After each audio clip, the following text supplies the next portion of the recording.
सुरेंद्र जी गुरुग्राम से। राधे राधे महाराज जी।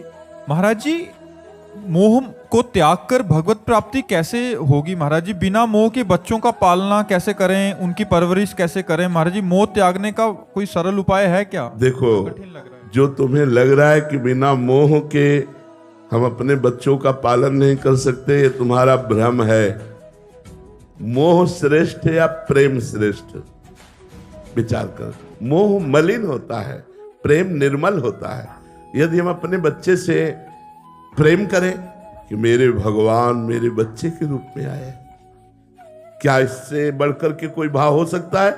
हम अपने बच्चे को इससे बढ़कर क्या प्यार कर सकते हैं कि हम उसे अपना भगवान मानते हैं? हम अपनी पत्नी को इससे बढ़कर प्यार क्या कर सकते हैं? हम उसे अपना भगवान मानते हैं। हम माता पिता को इससे बढ़कर क्या प्यार दे सकते हैं? हम उन्हें भगवान मानते हैं। मातृदेवो भव पितृदेवो भव। तो हम यदि भगवान की भावना करें तो मोह का नाश हो जाए और भगवत प्रेम हो जाए। सब में भगवान विराजमान है। तो मेरे बेटे के रूप में कौन आया है? भगवान ही तो आए हैं। भगवान अगर चले जाएं उनके शरीर से तो उस शरीर को हम जला देते हैं, शरीर को गाड़ देते हैं, शरीर का कोई महत्व नहीं रखते। तो आज भी आप अनजाने में भगवान का ही महत्व रख रहे हैं, तो उन्हीं भगवान से प्यार करो ना। अपने बेटे के शरीर रूपी मंदिर में भगवान को देखो, मेरा परमात्मा इस रूप में आया है, और प्यार करो। आपकी भक्ति बढ़ेगी और भगवान की प्राप्ति होगी और बेटे का प्यार भी सुरक्षित रहेगा। मोह से बढ़कर के प्रेम है। मोह में तो अज्ञानता है, प्रेम में ज्ञान है। इसलिए भाई ऐसा न सोचो कि मोह के बिना परिवार का पोषण कैसे हो सकता है। बहुत अच्छे से हो सकता है यदि हम भगवत भाव करें तो। पर भगवत भाव करने के लिए नाम जप जरूरी है। बिना नाम जप के भावना नहीं जागृत होती। भजन से ही भाव की प्राप्ति होती है। खूब नाम जप करो। महाराज जी, आपके अनुगत यहाँ 400-500 संत रह रहे हैं, तो आप पालन पोषण कर रहे हैं, क्या आपको मोह है? हमें जितना एक गृहस्थ अपने परिवार से प्यार करता होगा उससे करोड़ गुना प्यार है, करोड़ गुना। हर बच्चा हमको हमारे हृदय से, हमारी आत्मा है। हर बच्चा बच्ची हमारी आत्मा है।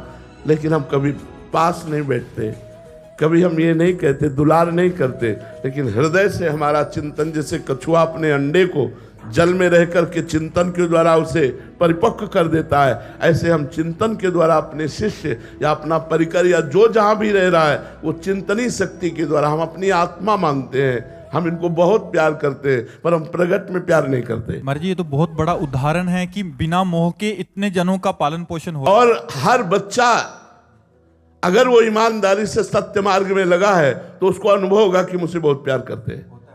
सबको अनुभव होगा जितने हैं कि हमको बहुत प्यार करते हैं, ये अनुभव होगा। जबकि हम कभी किसी से नहीं कहते हम तुम्हें प्यार करते हैं, कभी नहीं कहते।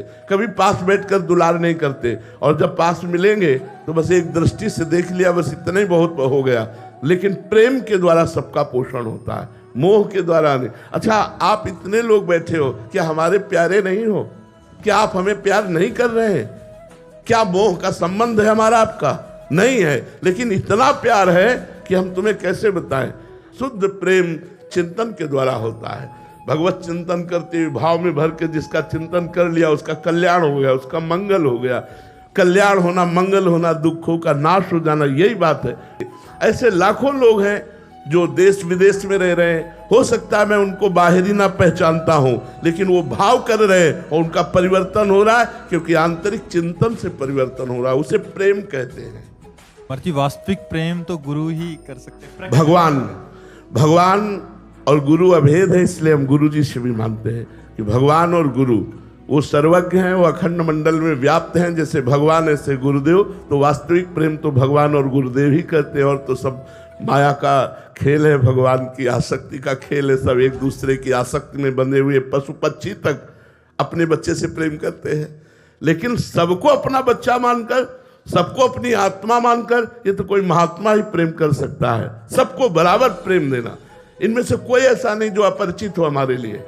हमारी आत्मा की तरह उसका प्यार, सबको प्यार, सबको अपनापन। ऐसा नहीं कि इनमें से कोई हमारे लिए नफरत करने योग्य हो।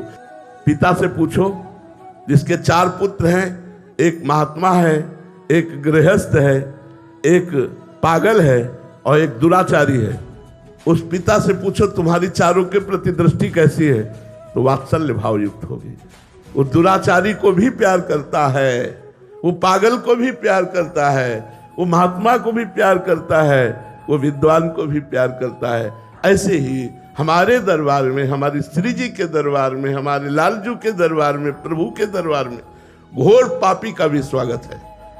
अब वो क्या है तुम जानो। हमारी दृष्टि में मेरा प्रिय आत्मा, मेरा प्रिय प्राण भगवान पधारा इस रूप में, इसके अलावा और हम परिचय नहीं जानते।